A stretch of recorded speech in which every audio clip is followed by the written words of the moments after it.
17a 練習問題長文英日同時通訳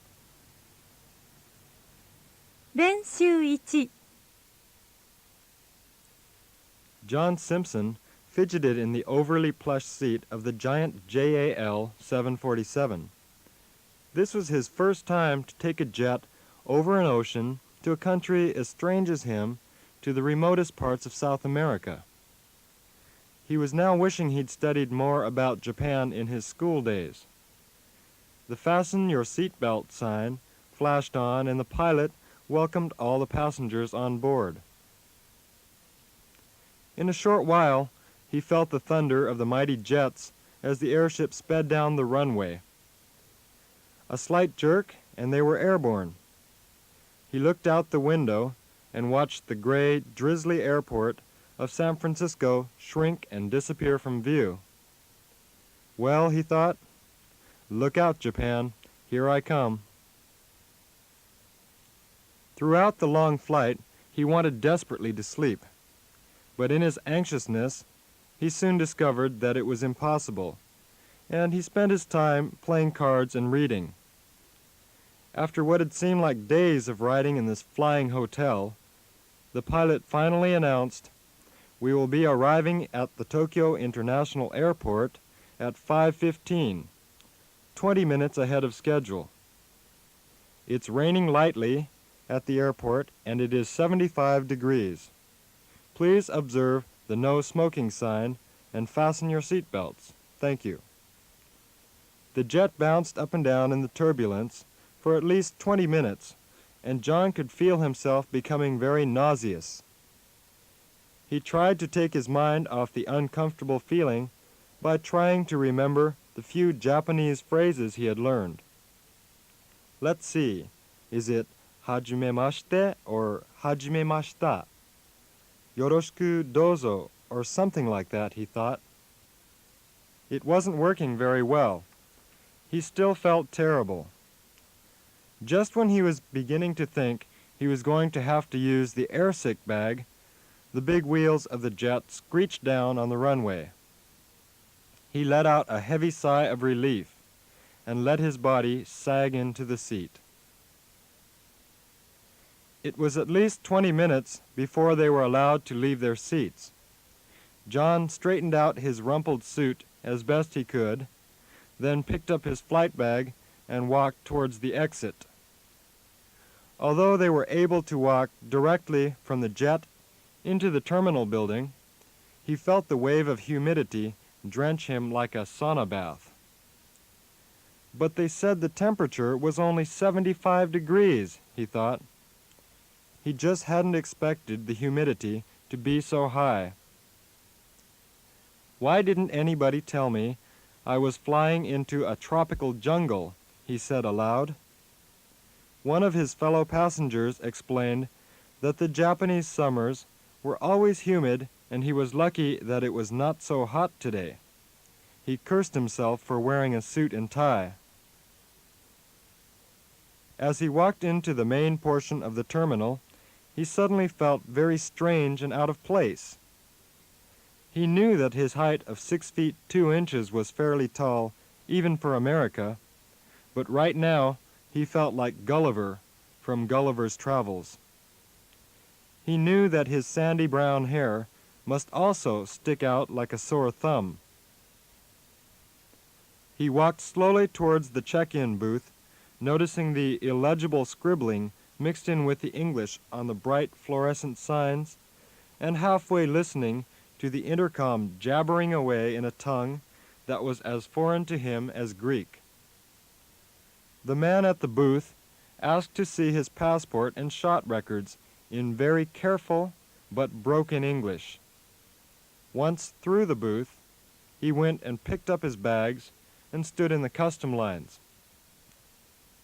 He felt relieved to be standing between two foreigners. Somehow, it seemed to him that they could share the burden of being alien, and for a while he was comforted. Again, the man at customs, who looked just like the man at the booth to John, spoke very precise but broken English. Once he made his way beyond the customs gate, he suddenly realized that he was entirely on his own. He pressed his way through the green dividing doors and stopped dead in his tracks.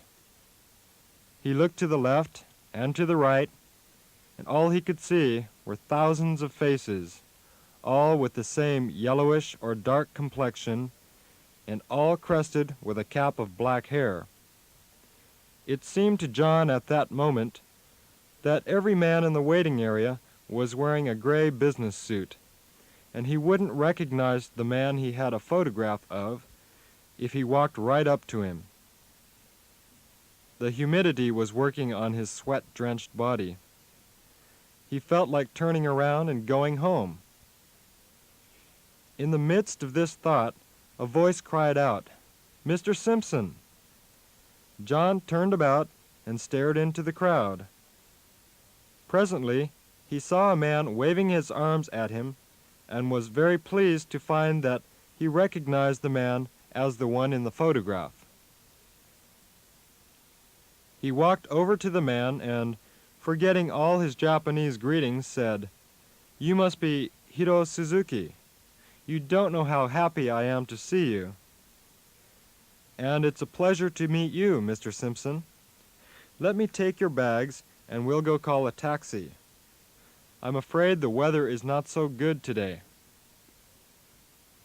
John was wondering why they were taking a taxi when Mr. Suzuki interrupted his thought by saying, "Your hotel is not so far from here, so I thought it would be more convenient to take a taxi. Automobiles are very troublesome to drive through the big cities, so it's very common to take taxis. And besides, it will give us a chance to become acquainted." They climbed into the taxi, and Mr. Suzuki gave directions in Japanese. John began to mention the business that brought him to Japan, but Mr. Suzuki told him that they should save the business until tomorrow, when John had had a chance to rest. John agreed wholeheartedly. As they drove along, John asked the meaning of several kanji that he saw on various buildings and billboards. Mr. Suzuki explained the meanings as well as he could, then described the Japanese system of writing using kanji, hiragana, and katakana. John said in surprise, "That sounds like a terribly complicated method of writing." "Oh, it is," Mr. Suzuki agreed. "Then why in the world do you use it?" John asked.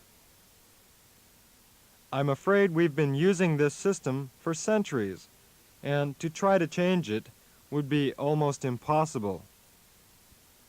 Just then, the taxi swerved and narrowly missed an oncoming truck. John grabbed the edge of his seat nervously. Phew, that was a close one. Mr. Suzuki smiled and said, "You'll have to learn to relax, John. That's how we drive in Japan. The streets are too narrow, and there are too many cars. So, if we want to get anywhere, we go when we can." When John had gotten a hold of himself, he leaned toward the driver and said, "Could you go a little slower, please?" The driver looked back in incomprehension. John turned toward Mr. Suzuki with a surprised look and asked, "Doesn't he understand English?" Mr. Suzuki answered with a puzzled look, "Why should he?" John, even more puzzled, said, "I thought all Japanese knew English as a second language." A smile spread over Mr. Suzuki's face, and he said, "I'm afraid most Japanese do not speak English at all, although the younger people are taking a greater interest in it these days." John felt very embarrassed and said, "You'll have to excuse my ignorance." "No need at all. said Mr. Suzuki. "Although you do have a lot to learn, I'm sure it's not something you can't handle in the next few weeks of your stay." They chatted about this and that on the way to the hotel. At the hotel, Mr. Suzuki helped John check in. "Of course, all the expenses will be taken care of by the company," said Mr. Suzuki as he picked up the key and motioned for the bellhop. It took very little time to get situated into his small but comfortable room. "I'll give you a chance to get cleaned up, and then I'll meet you in the lobby around 7, said Suzuki as he left. John turned on the air conditioner and was grateful for the cool breeze that gushed forth. He proceeded to shower and shave. He dressed in some very light summer wear and stepped out into the hallway. He reached the lobby at 7:10 and saw Mr. Suzuki waiting there. They exchanged polite greetings. Then Suzuki said, "Well, shall we go eat?" John agreed, and they went to the hotel's largest restaurant on the top floor. "This is an incredible view," exclaimed John. "There are so many bright lights and buildings. I don't see how you can possibly squeeze so many buildings into one area. I imagine that an earthquake would be devastating." "As a matter of fact, John, a very large earthquake is expected at any time now, and in the Tokyo area. But there's not much we can do about it but wait for it to come." "I suppose you're right, but still, I would feel very nervous about living in a place that might explode at any minute." "Anyway," said Mr. Suzuki, "what would you like for your first dinner in Japan? Would you like to try some of the classical Japanese dishes, such as sushi or tempura or sukiyaki?" "What is this sushi?" "It's a delicacy of raw fish." John's face turned a light shade of green, and he asked, "I don't suppose you have any American dishes, like steak and potatoes? I don't think I can handle anything like raw fish so soon after my flight." "Of course there's steak. In fact, I prefer to have a Western-style meal myself tonight." So, Mr. Suzuki ordered dinner for both of them. While they ate, they talked about various things concerning Japan. For example, John asked about the population of Tokyo as compared to the total population of Japan. He was rather amazed to find that 1/10 of all the people in Japan lived in Tokyo. When he asked why so many people chose to live in such a crowded city, Hiro said, "In a country as large as the United States, why do you suppose that millions and millions of people live in large cities such as New York, Los Angeles, Chicago, etc.? I suppose you have a point there, Hiro. After all, I live in San Francisco with millions of others, yet I never think of myself as living in a big city. Somehow, all the trains and subway systems make your country seem even smaller. For example, I hear it only takes 3 hours or so to get from here to Osaka by bullet train. It seems that there is no possible way to get away from the cities. No, that's not true at all. There is much beautiful country in Japan. You must go out and find it. If you have never been to the Kiso Forest, or Takayama, or Hokkaido, then I would say that you have never seen Japan." "Well, I'll have to make a point of doing just that." Sometime when you are free, I'll take you to those places. I'll be looking forward to it." After they finished dinner, Mr. Suzuki paid the bill. At this, Mr. Simpson commented, "I think I'm going to have a hard time getting used to the money system over here. I can't help thinking that 1,000 yen is an enormous amount of money." "I know exactly how you feel. When I was in the States, I was spending dollars the way I would spend 1,000 yen. It took me several months to get used to your system." After that, Mr. Suzuki said, "Would you like to go somewhere for a cocktail?"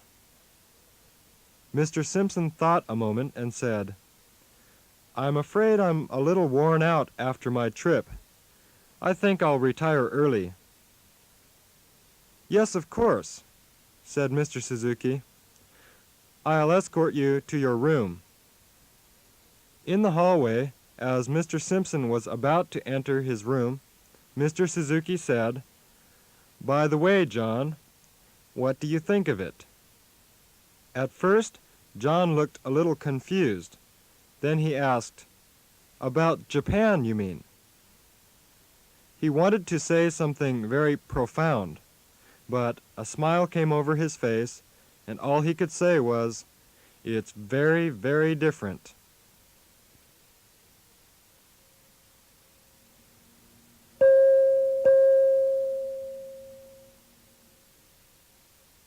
練習2 Superficially, the Japanese educational system and the American educational system are supposed to be quite similar. But in fact, very real differences exist. Today I'd like to talk about the American educational system and show you what those differences are, hoping that thereby you will come to a better understanding of the American educational system. Perhaps the basic reason why the American educational system is different from that which exists here in Japan is because of the concepts which Americans hold toward educational institutions. So let's talk about those concepts first. Today I'll be talking about 4 of them. Now the first concept that I'll be talking about is the attitude that all Americans hold toward an educational institution or toward education in general. That is, educational institutions should provide every individual with the opportunity to find his role in life. That is, they should provide every individual with the opportunity to find his role in life. In other words, you see, American educational system is designed with the individual in mind.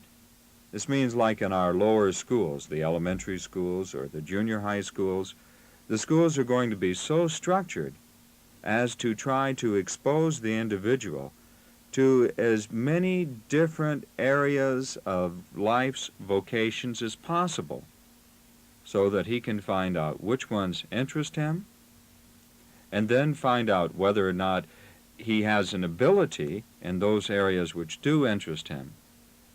And then once he has begun to set himself into a certain area that he has ability and interest in, to then give him the best possible training to achieve fulfillment in that area.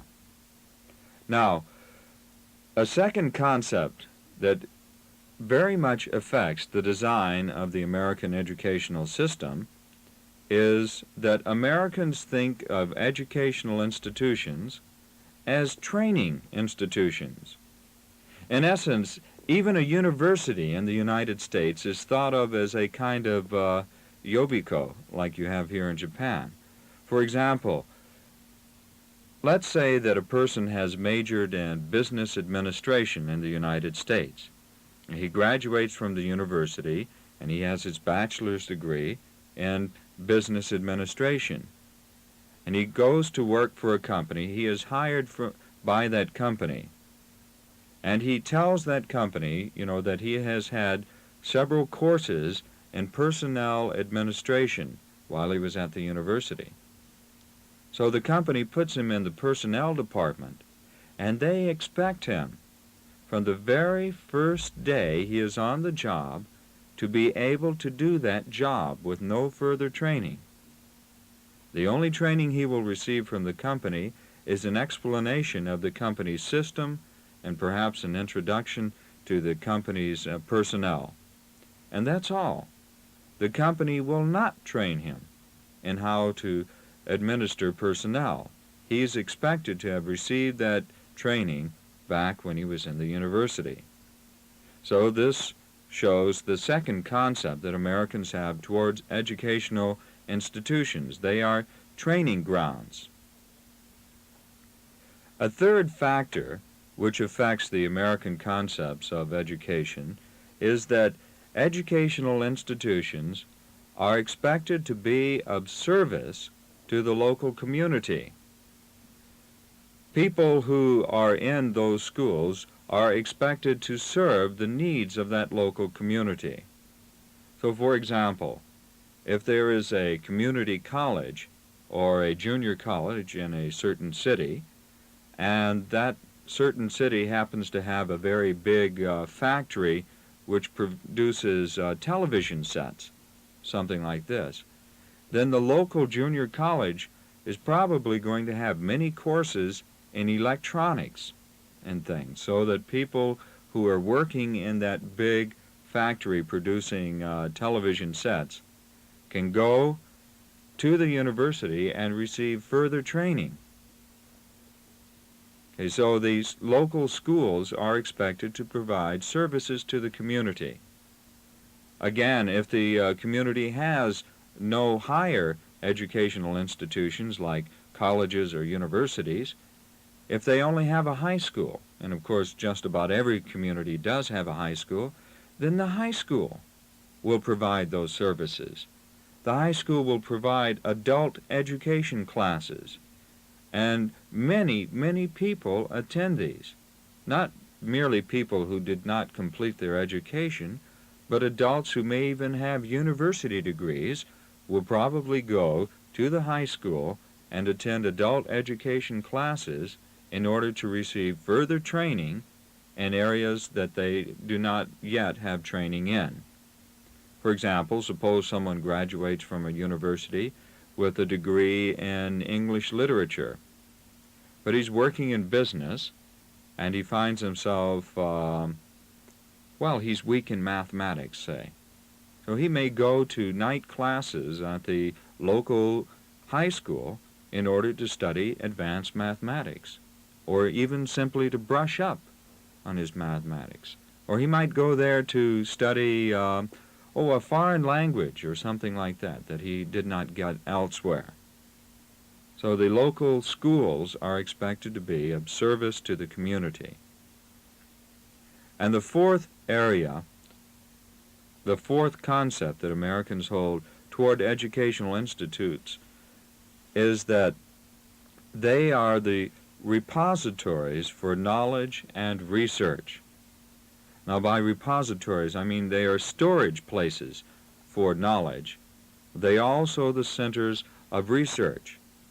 Now, of course, here in Japan, the universities fulfill this function. But in the United States, this goes further than universities. It goes down to the local high school and junior high school, perhaps even down to the elementary school. Let's suppose that a local manufacturer comes in one day and one of his employees brings him some black substance, some black chemical, and he doesn't know what it is. And he doesn't have a chemist at his company who can tell him what it is. What he very well may do is go to the local high school chemistry teacher and say, "Will you analyze this and tell me what it is?" And the local high school teacher would be expected to do so, and probably would make the best possible effort to find out what it is. Of course, if he can't, then he would recommend that the industrialists take it somewhere else. But even on simple things like this, the school is again expected to be of service to the community, and even if it's a high school or a junior high school, it's expected to provide research facilities and repositories of information that will serve the entire community. This is the first, these four main ideas are the concepts that Americans hold toward educational institutions, and they very much determine how the education system of the United States is designed.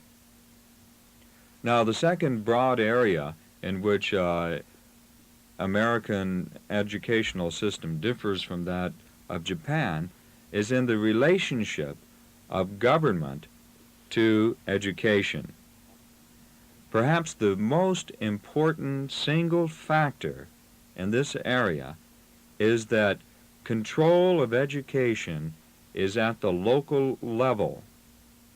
In other words, full control over the schools is found at each individual community, not at the state, not at the national government level, but control is in the local communities.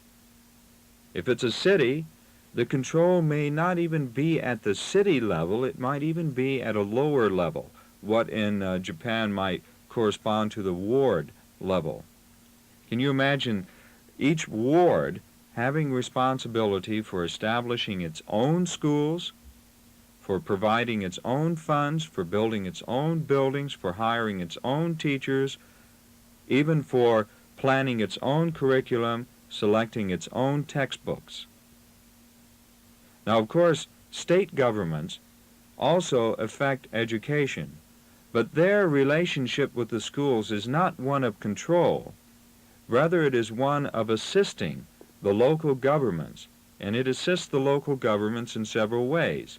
It may assist them in financing. So most states, for example, usually provide additional money to the local school systems, usually based on how many students are attending the school, how many days a year they go to school. Secondly, states recommend certain standards of education. They may recommend certain kinds of textbooks and say, we think these are good textbooks. But you must understand the very important difference here is they can recommend them, but the local schools don't have to take them. They can ignore the advice of the states. Now, in fact, of course, most schools do not, but they can, and there are many schools that do select their textbooks and their curriculum completely on their own without recourse to the advice of the state government. Perhaps, however, the most important area in which a state government affects education is that state governments do certify teachers, and the standards for teachers in most of the states in the United States are extremely high. For example, to teach in kindergarten, to teach in the first grade of elementary school, the very first year of school, a teacher must have a 4-year university degree, not a 2-year junior college degree, but a 4-year university degree. Not only that, it's not just a regular university degree. They must have had a certain number of hours of educational courses or courses and techniques for teaching before they can receive their license. In many places, this number will be something like, perhaps 30 hours, 30 semester hours, or 30 credits of courses. The most important usually being the practice teaching hours. And in the example of the state of Illinois, that is 6 months of practice teaching. You are a full-time practice teacher for 6 months before you can receive credit for that and thus receive your license. Finally, the national government also has a relationship with education. It's somewhat similar to the states, but it's primarily in the area of providing financial assistance. And so the national government really has very little effect on education in the elementary, junior high schools, and high schools. Probably has more influence at the university level than anywhere else because of providing research grants. State governments have some relationship, primarily financial, but they also have certification. And finally, though, control rests with the local government. The local government has absolute final control over every school within its community. They usually have a board of education, local citizens elected by local citizens to function on the board. They pay taxes, and money for the educational system is provided by taxing the local citizens. And if there are too few local citizens to provide enough money, then they will get additional monies from the state governments or in some cases from the national government. For example, like in foreign language teaching, very often the money for foreign language teaching in the United States comes from the national government. So these are our two broad areas then that we've talked about up to this point, which are the relationship of government to education and the concepts which Americans hold toward schools.